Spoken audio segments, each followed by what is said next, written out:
Vivre au chaud, au fond d'une grange, à l'abri d'un bon gros tas de foin, pour la fouine, voilà le secret du bonheur. Typhoune la fouine coule des jours discrets dans une maison tranquille quelque part en Alsace.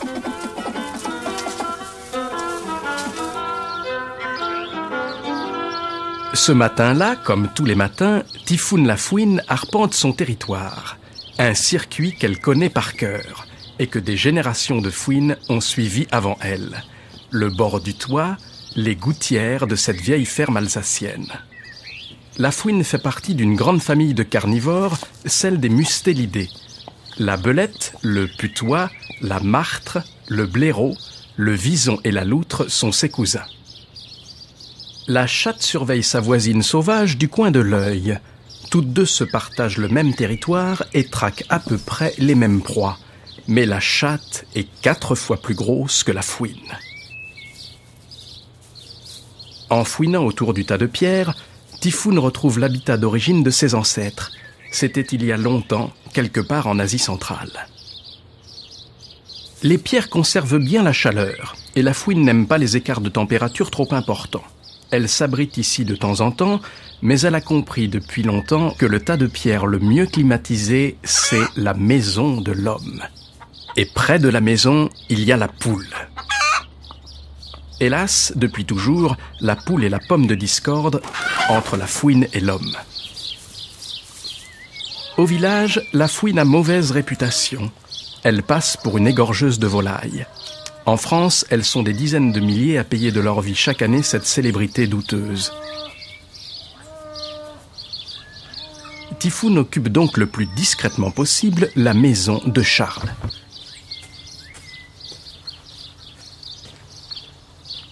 Charles travaille en ville, mais il a choisi de vivre au grand air, à la campagne.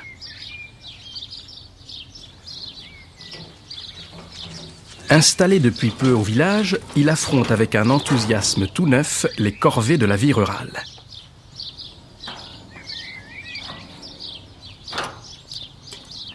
Curieuse comme une fouine, Typhoune ne perd pas un geste de son hôte. Ce remue-ménage autour du tas de bois l'inquiète. L'été, quand il fait trop chaud dans la grange, elle vient s'y installer au frais. De délicieux courants d'air circulent entre les bûches, ce que la fouine apprécie beaucoup. Ce tas de bois est l'une de ses résidences secondaires préférées. Pour le moment, il ne semble pas menacé. Rassuré, Typhoune se met en quête de son prochain repas.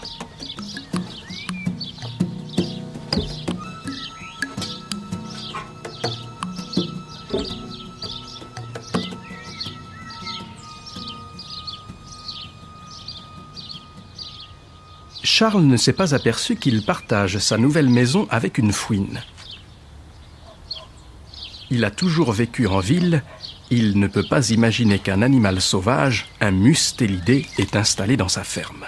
En fait, Charles habite chez une fouine.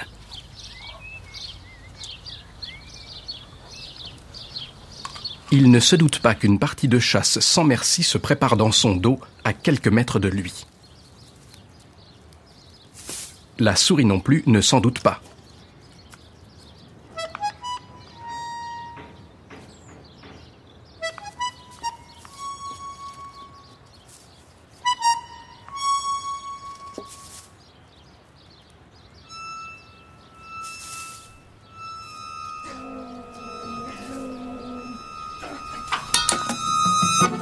Chasseresse hors pair, Typhoune débarrasse la grange de ses rongeurs. En hiver, les petits mammifères comme la souris constituent l'essentiel de ses repas. Mais il y a parfois des ratés surprenants, et la souris en profite.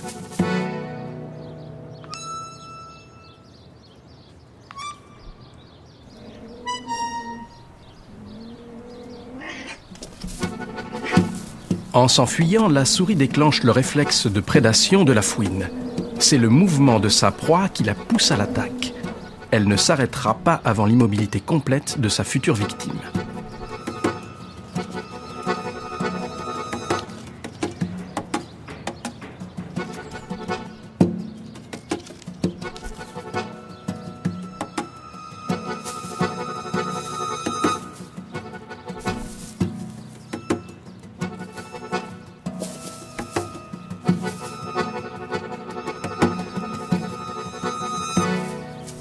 encore raté. Ce trou de souris est vraiment trop petit.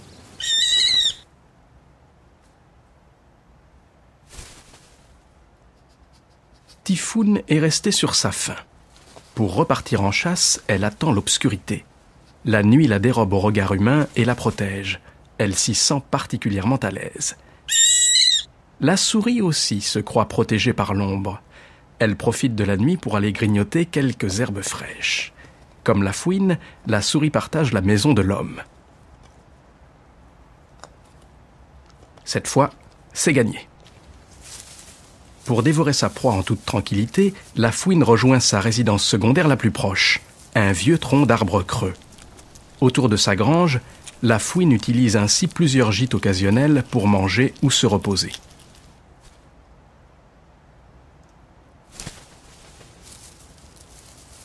Après le plat de résistance, Typhoon a envie d'un dessert.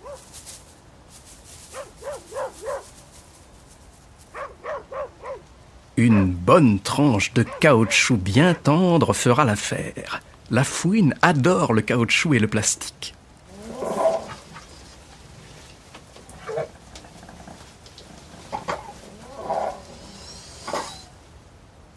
La voiture de Charles est équipée de gaines succulentes. Peut-être plus pour longtemps.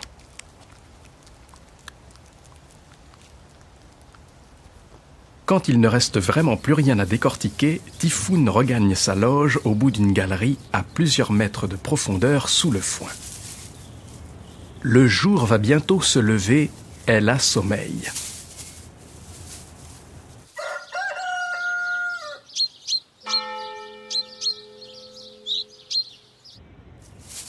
Quel plaisir de se rouler en boule chez soi, l'estomac bien rempli. En fait, elle se contente de 100 grammes de nourriture par jour, soit environ 1/10 de son poids. Typhoon ne pèse guère plus d'1 kilo. Quand la fouine s'endort, un humain part au travail. Mais ce matin-là, une mauvaise surprise attend Charles.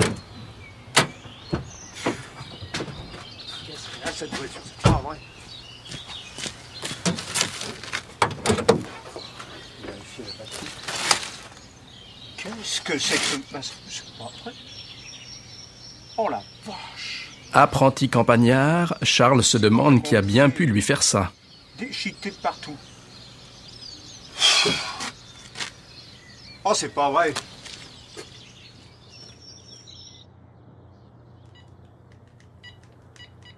Allô, François? Pour identifier le coupable, il appelle à son aide un ami, un vrai campagnard, lui.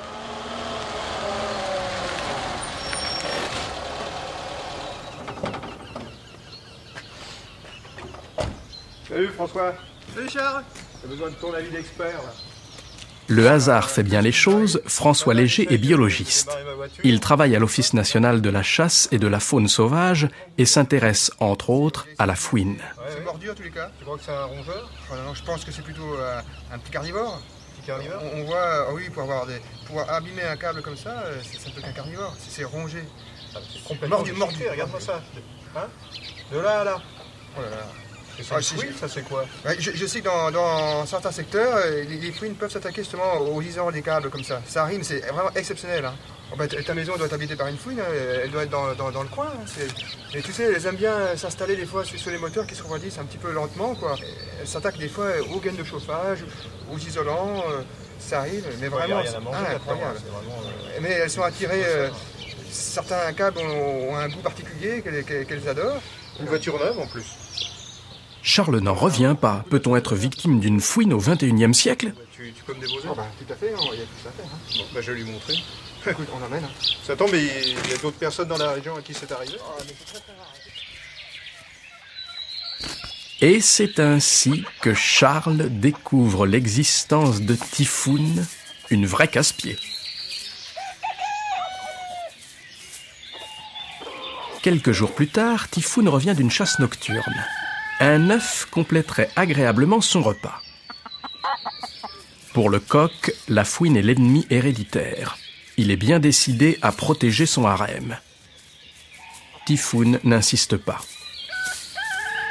Le coq est imposant, la basse-cour peut tranquillement entamer sa journée. La fouine ne fait pas le poids.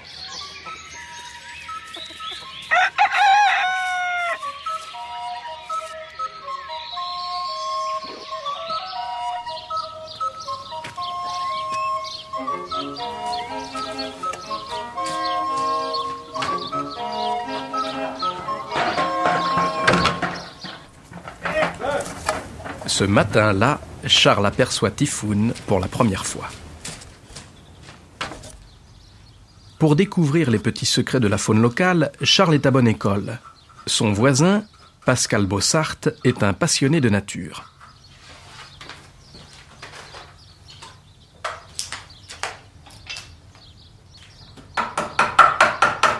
Pascal est sculpteur sur bois. Il observe depuis toujours la vie des animaux sauvages du village. Salut Pascal. Salut, ça va? Oui, ça va bien. La petite famille, ça va? En passant devant son atelier, Charles s'arrête souvent pour discuter. Une fouine? Oui. Ah bah dis donc, j'en ai repéré une là près de mon poulailler là. Ah bon? Ah oui, j'ai peur là. Pourquoi? Bah j'ai peur qu'elle bouffe mes poules. Il faut que tu te protèges, hein. Ouais. Il faut mettre de grillage, je pense. Et puis, Ça peut me bouffer les poules ça? c'est possible, hein. Mais ça bouffe également les souris, hein. Ouais, mais ça bouffe les poules hein. Oui, enfin, ça mange de tout. Ouais, bah, j'y tiens moi les poules. Bon allez. Allez, bonne journée. Salut. Salut la fouine.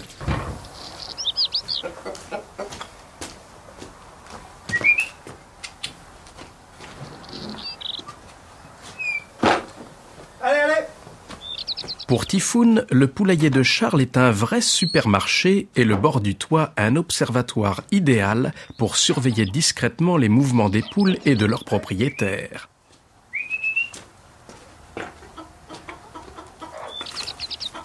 Allez. Ça va pas ce matin? Il ne faut pas s'y tromper. Malgré sa mauvaise réputation, la fouine n'est pas une tueuse sanguinaire. Elle ne se jette pas sur toutes les poules qui passent. On dit qu'elle tue pour le plaisir et que seul le sang de ses victimes l'intéresse. Rien n'est plus faux. En réalité, ce qui l'intéresse avant tout, ce n'est pas la poule, c'est l'œuf. Cette poulette imprudente a pondu à l'écart. Bonne aubaine pour Typhoon. La pondeuse a senti sa présence. Apeurée, elle abandonne sa future progéniture. La fouine couve les œufs du regard. Elle les apprécie tellement qu'elle est capable de voler tout ce qui est rond, qui roule et qui passe à sa portée. Mais cette fois, pas d'erreur, ce sont de vrais œufs. Et le pillage systématique commence. Impuissante, la poule assiste à la disparition de sa descendance.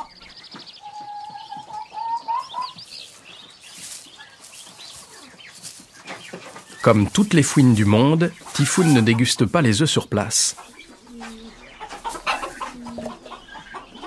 Elle les emporte l'un après l'autre dans sa loge pour les manger tranquillement à son heure. La fouine n'aime pas être dérangée lorsqu'elle est à table.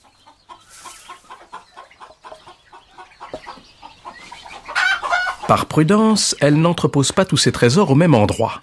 Elle possède plusieurs réfectoires où elle va cacher ses proies. Elle est incapable de creuser, mais pour circuler discrètement, elle a forcé des passages entre les bottes de foin.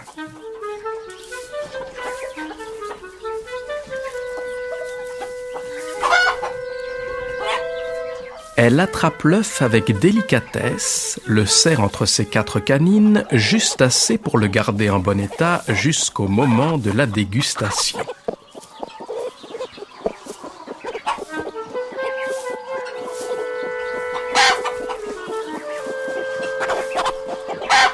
Quel dommage que ce soit le dernier. Elle attaque son repas sans plus attendre. Charles ne retrouvera plus que les coquilles vides.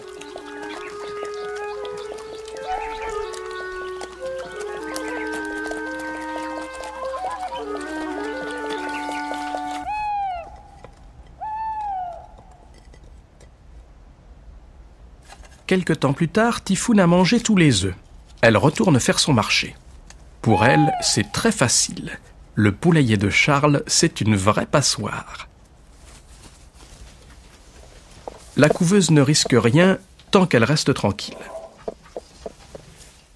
Typhoon ne s'intéresse qu'aux œufs. Elle commence par explorer les nids inoccupés.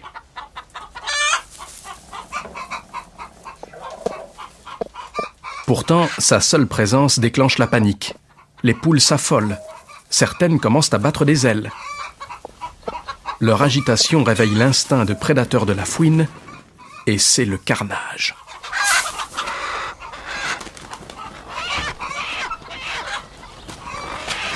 Qu'est-ce que c'est que ce chantier là? Oh! Oh!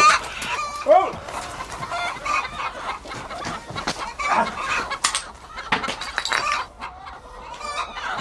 Faut vous calmer.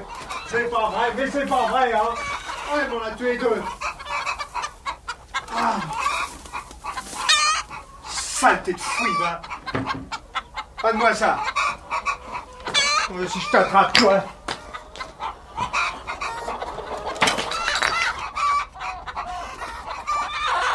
Pour Charles, la coupe est pleine. Mais il n'a vraiment pas l'intention d'attraper la fouine. Il va s'en débarrasser sans lui faire de mal.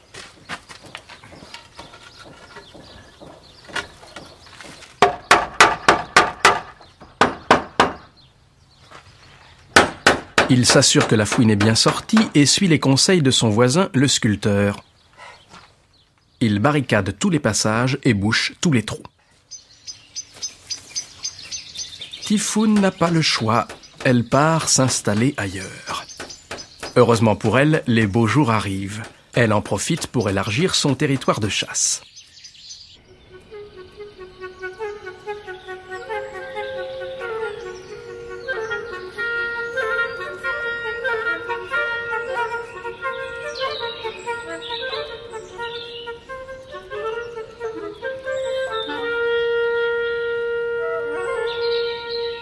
Quand la nourriture est abondante, la fouine chasse dans un rayon de 500 mètres autour de son gîte. Mais en cas de nécessité, elle peut élargir son domaine vital. Le printemps, c'est la meilleure saison pour varier ses menus.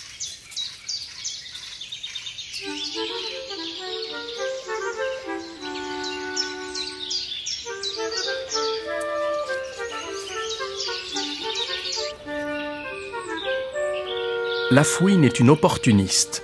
Elle vit près de l'homme, autour des villages, des jardins, des vergers et des haies, en lisière de la forêt, parfois même au cœur des villes.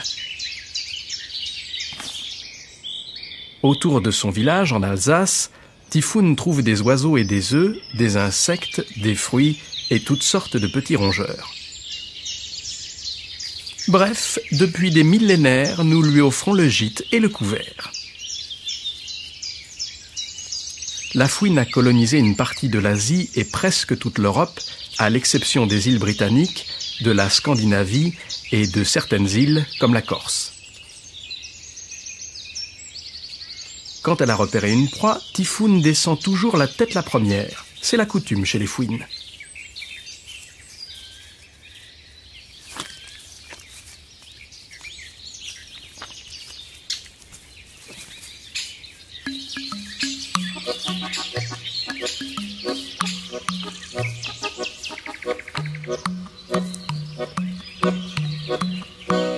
La fouine se déplace normalement par bond à une vitesse de 5 ou 6 km à l'heure.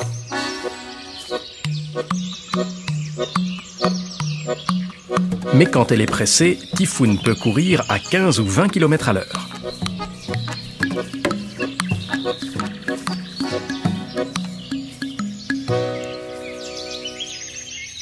La belle saison est là. Typhoon se choisit un nouveau gîte. Un superbe tas de bois.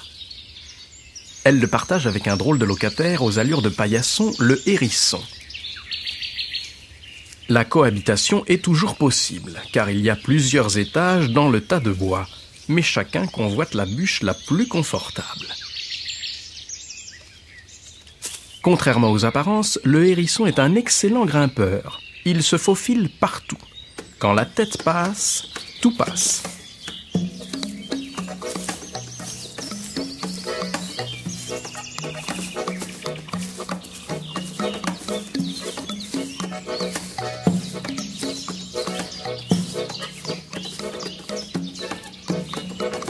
Le territoire de Typhoon s'étend sur quelques dizaines d'hectares près du village. Une dizaine d'autres fouines vivent dans les environs, chacune en solitaire.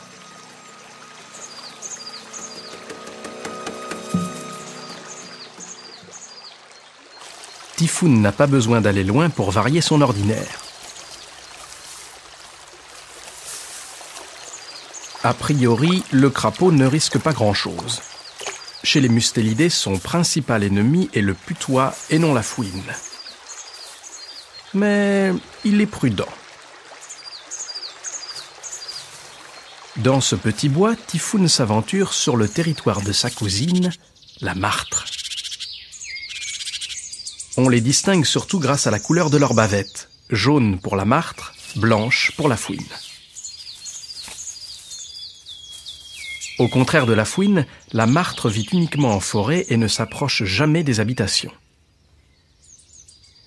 L'écureuil devrait se méfier, c'est un des repas préférés de la martre. À défaut d'écureuil, elle se contentera d'insectes et de larves. Comme la fouine, c'est une opportuniste, capable d'exploiter les moindres ressources de son environnement.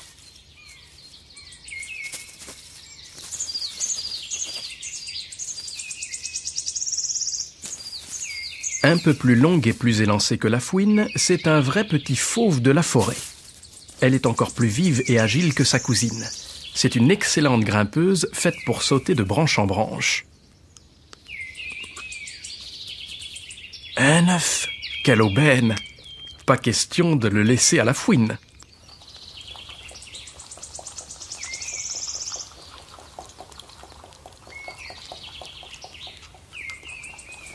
La martre est encore plus curieuse et méfiante que la fouine. Ses vagabondages l'ont rapprochée d'un terrier de renards. La présence des renardeaux l'inquiète. Pour mieux les surveiller, elle se dresse alors dans la position du chandelier. Mais ils sont encore trop jeunes pour la prendre en chasse.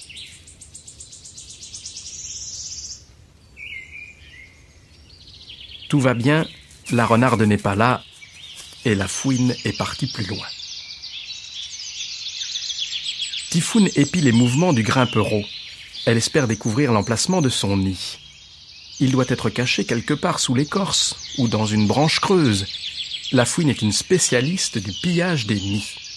Le chardonneret aussi niche dans les arbres. Son nid doit se trouver quelque part au bout d'une branche. Décidément, les oiseaux ne sont pas des proies faciles.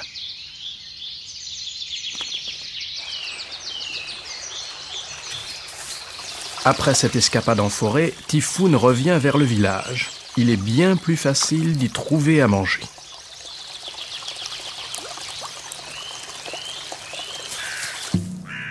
Le temps a passé, le froid s'installe.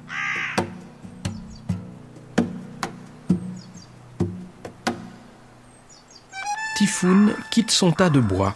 Il lui faut trouver rapidement un logis mieux chauffé pour passer l'hiver. Et une source de nourriture plus abondante et régulière. Sous la neige, le rendement de la chasse diminue. Les rongeurs deviennent difficiles à capturer alors qu'elle a besoin de plus d'énergie pour affronter le froid.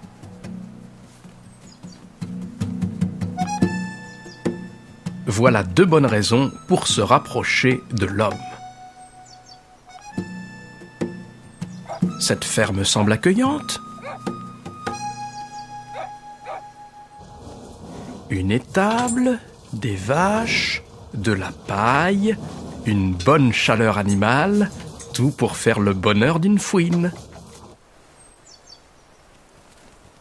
Typhoon fait le tour des bâtiments, histoire d'en découvrir les ressources. Elle explore les recoins à la recherche de l'emplacement de son futur gîte, mais elle doit d'abord trouver de la nourriture. Par chance, ici, il y a même des chèvres, et surtout des canards et des poules, donc des œufs.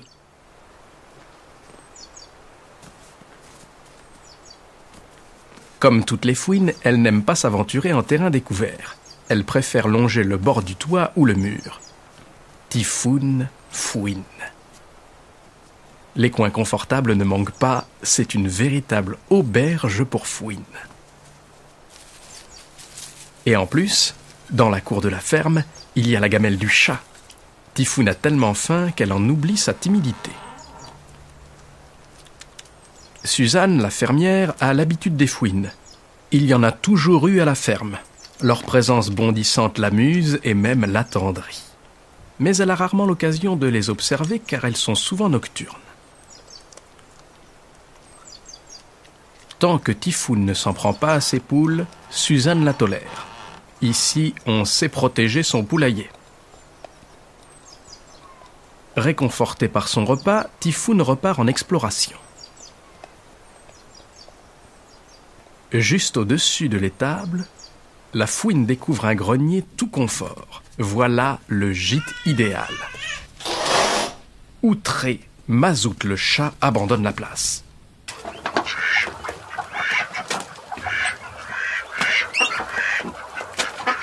La basse-cour passe l'hiver au chaud. Les animaux n'ont qu'une chose à faire, attendre Lydia, la fille de Suzanne, qui apporte le repas du soir avec une rassurante ponctualité. Rien à voir avec un poulailler industriel. Ici, les espèces cohabitent dans une douce chaleur animale.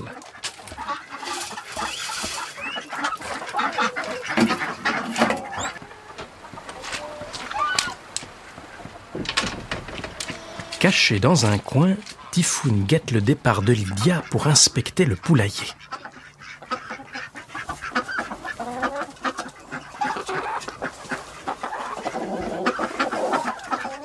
Il y a bien un trou dans le grillage et la fouine l'a tout de suite repéré.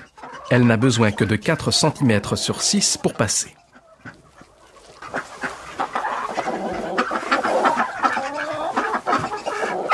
Hélas, ce trou est trop petit.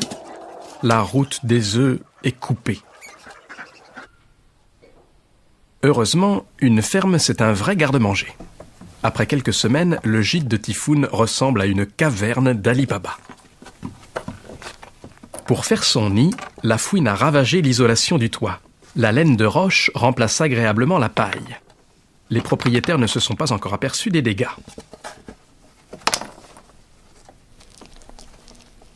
Ici, la recherche de nourriture n'est vraiment pas un problème.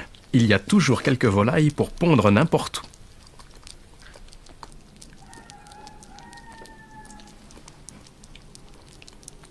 On trouve aussi plein de choses qui ressemblent à un œuf, comme la balle du chat. Typhoon vole de préférence ce qui est rond et qui roule, mais le bruit ne dérange pas les vaches juste en dessous.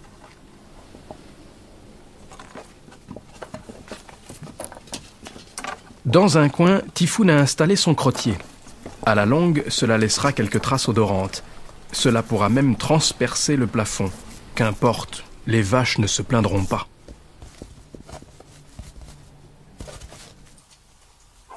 Ce grenier a aussi un avantage, il donne directement sur la gamelle du chat. En s'y prenant bien, on peut s'approcher tout près sans se faire voir. Ce qui fait bien l'affaire de la fouine. Mais la compétition est rude. Les poules sont en pleine forme et Typhoon ne se sent pas vraiment chez elle.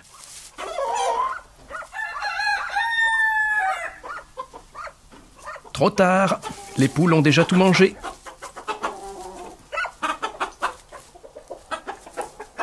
Pour Mazout, c'est l'enfer. Il y a vraiment trop de mustélidés ici. Après la fouine, Suzanne et Lydia, ses maîtresses, ont adopté un furet.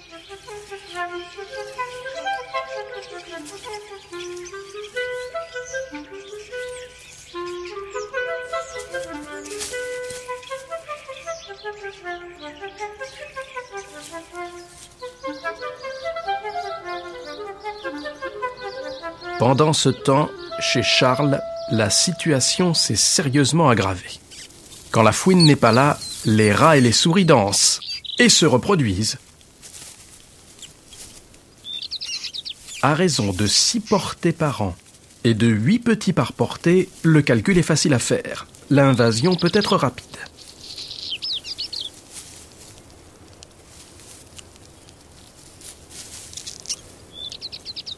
Dans 3 ou 4 mois, chacun de ces nouveau-nés sera en mesure de se reproduire. Au bout d'une année, en supposant qu'ils ne se reproduisent qu'une seule fois, c'est une véritable armée de plusieurs centaines de rats qui partira à l'assaut des provisions, qui percera les planchers et les murs. La durée de vie moyenne d'un rat étant d'environ 5 ans, Charles a du souci à se faire. Depuis le départ de Typhoon, le grain de ses poules nourrit une armée de rongeurs.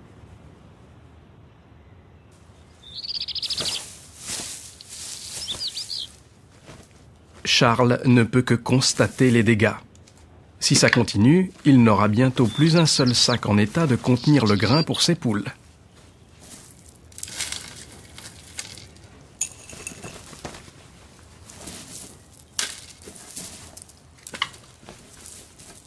Les rongeurs commencent à lui coûter cher. Bien sûr, il a recours aux bonnes vieilles tapettes et aux pièges à rats. Hélas, l'efficacité reste limitée.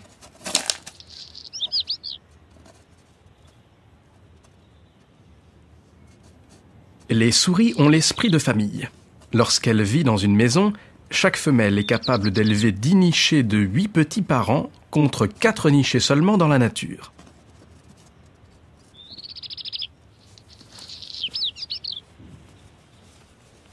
La durée de vie d'une souris est de 3 ans, ce qui laisse à chacune le temps de donner le jour à 240 de ses semblables, de quoi se rendre rapidement insupportable. Il y a du monde. Il est beau celui-là, viens.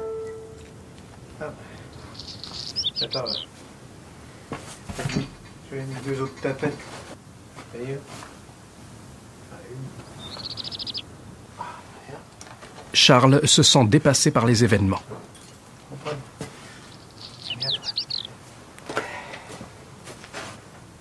Pendant ce temps, dans le cellier, le Loir fait la loi sur le panier de pommes.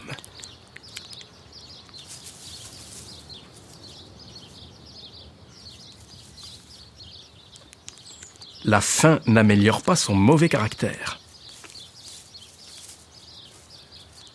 Malgré son pelage soyeux et sa splendide queue d'écureuil, il est d'humeur plutôt agressive.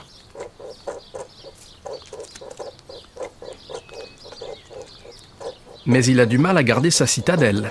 Il a beau ronchonner pour marquer son territoire, les ennemis de toute taille affluent de partout. La compétition est féroce. Le panier de pommes ressemble de plus en plus à un château fort assiégé.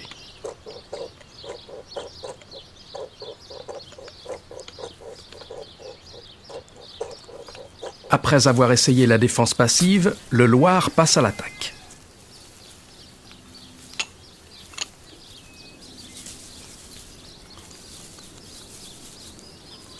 Ça va, ouais, ça va. Ah, mais dis donc, t'es encore sur ta fouine là? Oui, ça se termine lentement. Là. C'est ce que je vois. Oui, je prends mon temps, hein, c'est une pièce pour moi, alors Oui, ça ne presse pas. Hein. En tout cas, moi j'ai plus de problème avec la mienne. Ah bon? Ouais, mais par contre, je suis envahi par des souris, des rats, des mulots. Je t'ai prévenu, hein. Ah ouais, je sais, j'ai pas voulu t'écouter, mais. Oui, bon, c'est comme ça. Hein. Ouais, il faut enlever tout, maintenant, il faut enlever tous les grillages et tout ça. Hein. Ouais, j'ai compris le message, ouais. Ouais. Ouais, mais j'avais bien barricadé tout ça, moi. Ce sera la paix après. Ouais, j'espère. Allez, à plus. Voilà.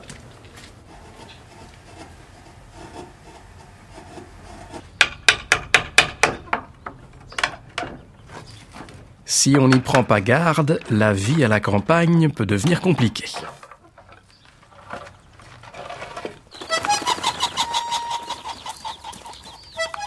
Typhoon peut revenir, mais la porte du poulailler restera bien fermée. À peine revenue, la fouine se met au travail.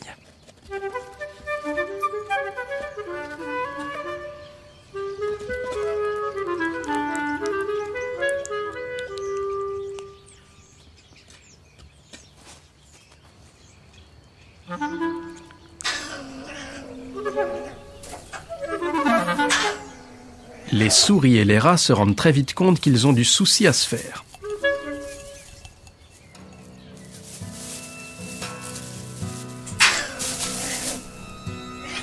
En quelques semaines, Typhoon fait place nette.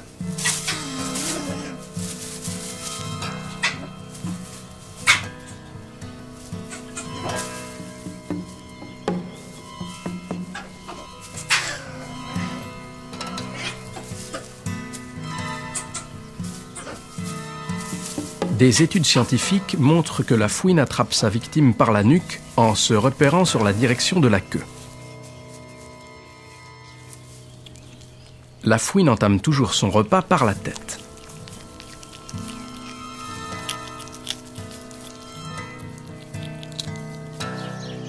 Juillet, c'est le mois des amours pour les fouines. Typhoon a un peu plus de 2 ans, l'âge de se reproduire. Un fringant jeune mâle vient lui rendre visite.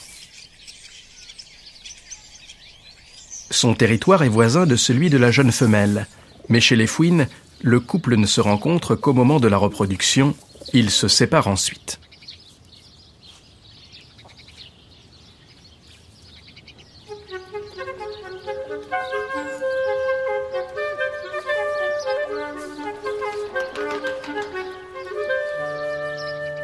L'amour et la chasse vont occuper tout leur temps. Il faut bien assurer l'avenir de l'espèce. Et il faut bien dire que le nettoyage de la grange va beaucoup plus vite à 2.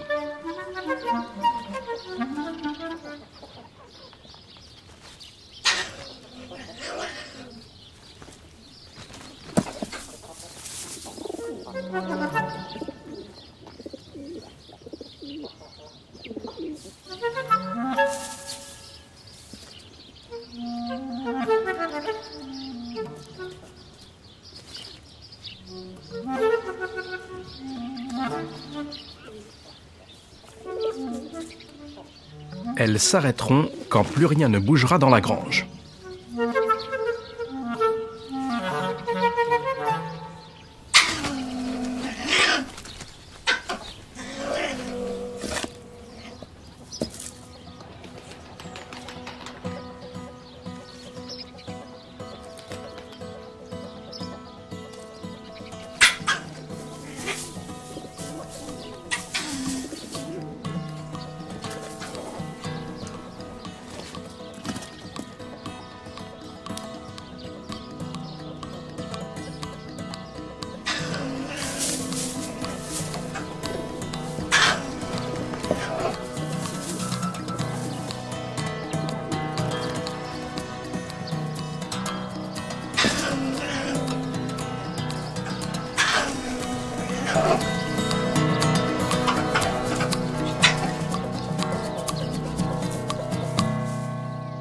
Le beau mâle est reparti, les souris rasent les murs. Typhoon se sent de mieux en mieux dans la maison de Charles. Le bol de croquettes est le meilleur endroit pour faire connaissance. On dit que le chat rapporté d'Orient au Moyen-Âge par les croisés aurait détrôné la fouine comme animal domestique. Il est plus facile à vivre. Typhoon ignore sans doute cet épisode de la longue histoire des fouines et des chats, mais les chatons restent méfiants.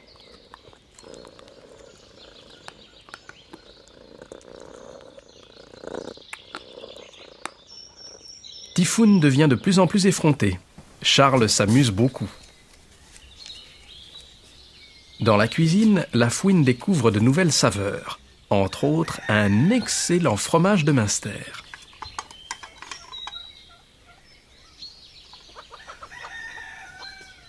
Elle n'est ici que de passage. La fouine reste un animal sauvage. Dans la maison, c'est une brise-fer. Elle peut faire presque autant de dégâts qu'un ouragan. À la fin de sa visite, elle retourne dans sa grange. Chacun chez soi, c'est beaucoup mieux pour tout le monde.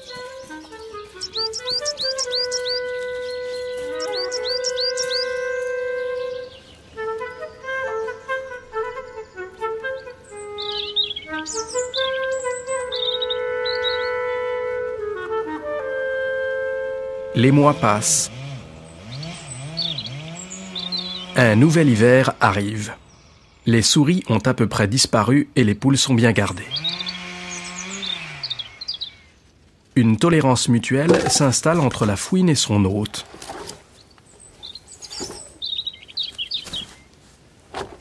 Depuis des siècles, la fouine s'adapte à la façon de vivre des humains.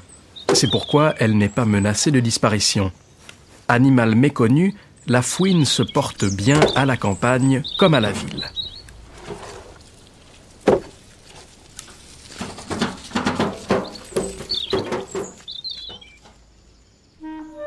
Janvier.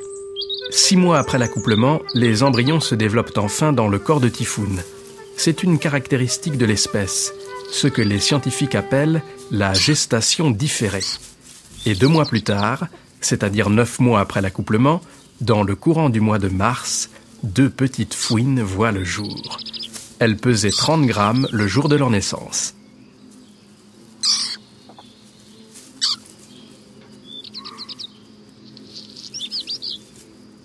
La plus hardie profite de l'absence de sa mère pour explorer le monde.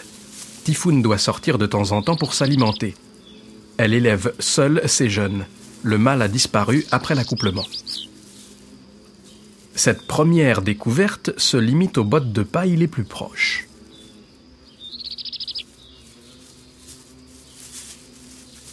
Après cette première sortie, il est temps de retrouver la chaleur et la sécurité sous la paille.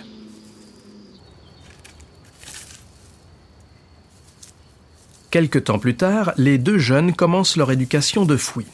Première leçon, la chasse aux souris.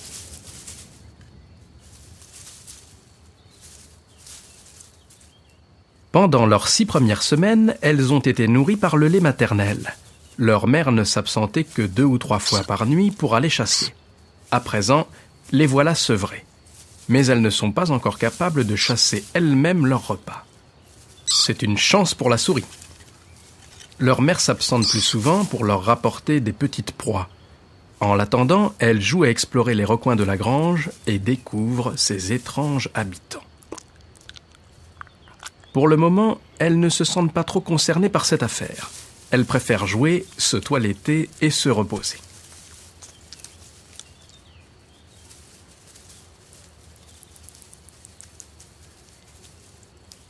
Les jeunes fouines semblent encore intimidées par leur future proie. Ça ne durera pas. Elles n'ont que 8 semaines et pas encore toutes leurs dents. Leur développement est relativement lent, mais très vite, leur instinct de prédatrice va s'éveiller.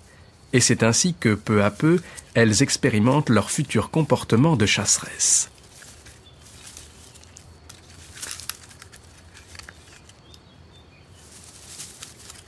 C'est l'âge heureux. Pour la chasse aux souris, on verra plus tard. Au cours des 8 ou 10 ans de leur vie de fouine, elles auront l'occasion d'en chasser beaucoup d'autres, que celles-ci en profitent.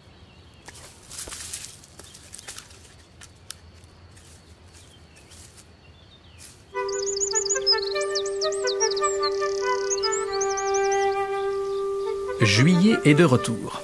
En Alsace, c'est le temps des cerises.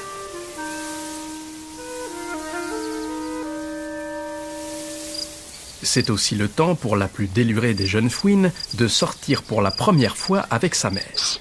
Elle se sent perdue, le monde est trop vaste. Dès que Typhoon s'éloigne, sa fille la rappelle à grands cris.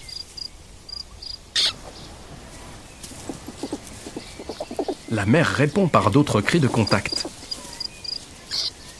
À la suite de sa mère, la jeune fouine découvre le monde, ses habitants, ses bruits et ses odeurs. À cette saison, le pelage de Typhoon paraît un peu mité et terne. Sa belle fourrure semble en haillons. La fouine mue. Élever des jeunes est très fatigant et son aspect physique s'en ressent.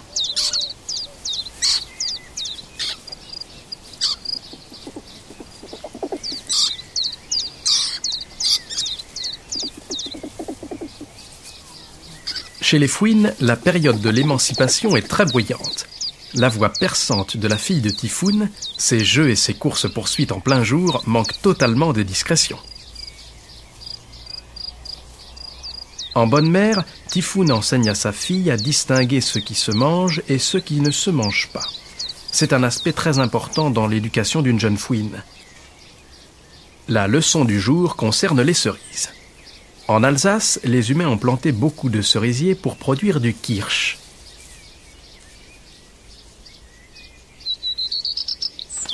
Les cerisiers intéressent beaucoup de monde, des humains aux animaux, mais il restera assez de cerises pour les fouines. Cela fait bien l'affaire de Typhoon et de sa petite famille. En été, les fruits composent l'essentiel de leur nourriture. Les cerises, c'est plein de vitamines. Le G en a visiblement besoin pour se refaire des plumes. La découverte des cerises est pour la jeune fouine une belle leçon de gourmandise. Elle en profite aussi pour apprendre à grimper aux arbres. la fouine est une excellente grimpeuse, mais elle est souvent plus à l'aise sur un toit que sur un arbre. Les fouines profitent de la belle saison pour se gaver de toutes sortes de fruits. Les fruits qu'elles chapardent dans les vergers et les jardins, ou les fruits sauvages qu'elles grappillent sur les haies. Les environs du village sont pour elles pleins de ressources.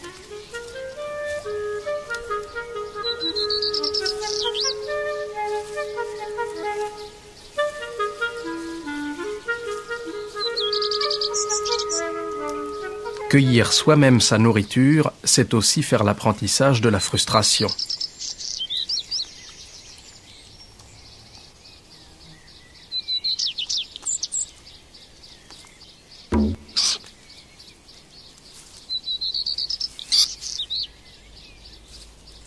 Dire que c'était la meilleure cerise de l'arbre. La grive n'est guère plus habile.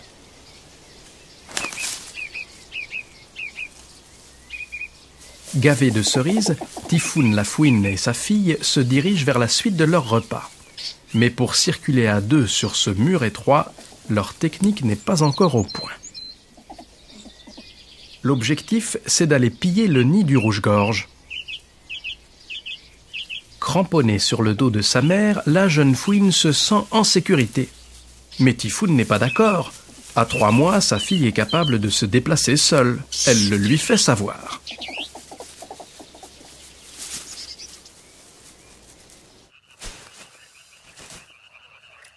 Quand vient la nuit, la chouette effraie nourrit ses jeunes. Ce soir, c'est campagnol.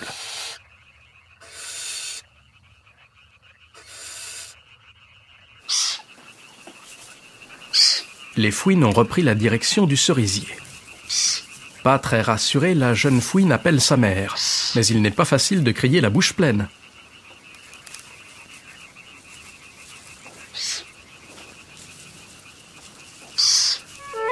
Au pied du cerisier, le hérisson chasse l'escargot. La jeune curieuse observe le spectacle. Malgré les apparences, le hérisson est capable de courir à plus de 7 km à l'heure.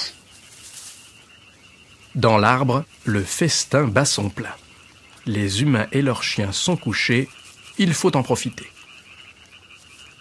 Le hérisson rattrape l'escargot sans effort. La nuit est à peine troublée par les cris de la jeune fouine. Tout est tranquille. On en profite pour rendre visite aux poules qui prennent le frais dans l'arbre.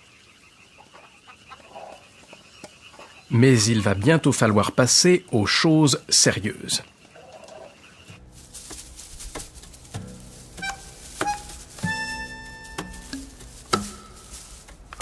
À l'approche de l'automne, il est temps d'apprendre à chasser pour de bon. La jeune fouine s'émancipe. Elle devra bientôt quitter sa mère et se nourrir seule.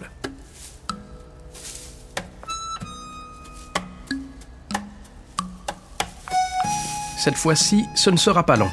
En capturant elle-même sa première souris, la jeune fouine franchit une étape supplémentaire vers son émancipation prochaine.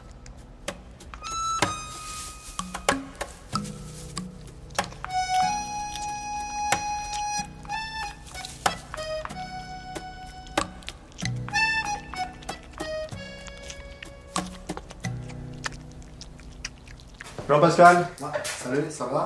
pourquoi tu m'as appelé? Bah, pour la fouine, là, je viens de la terminer, je vais te la montrer là. Enfin, Tu vois. enfin. Oh, montre-moi ce chef-d'œuvre. Ça te plaît? Ah, elle est superbe, magnifique.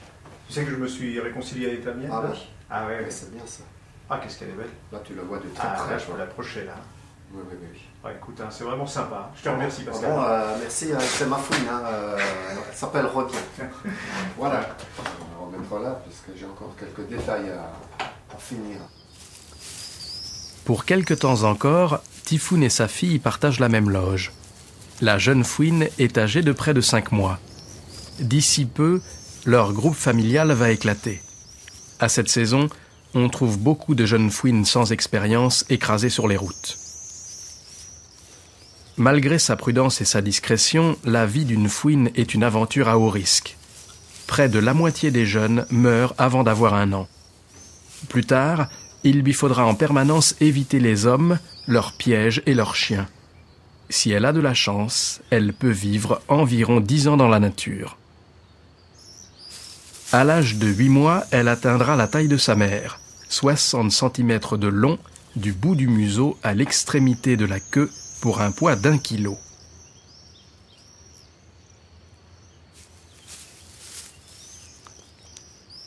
Après avoir quitté sa mère, elle devra trouver un gîte confortable pour passer l'hiver. Pourquoi pas une grange, près d'un poulailler, chez un voisin aussi tolérant que Charles? C'est peut-être le rêve de toutes les fouines.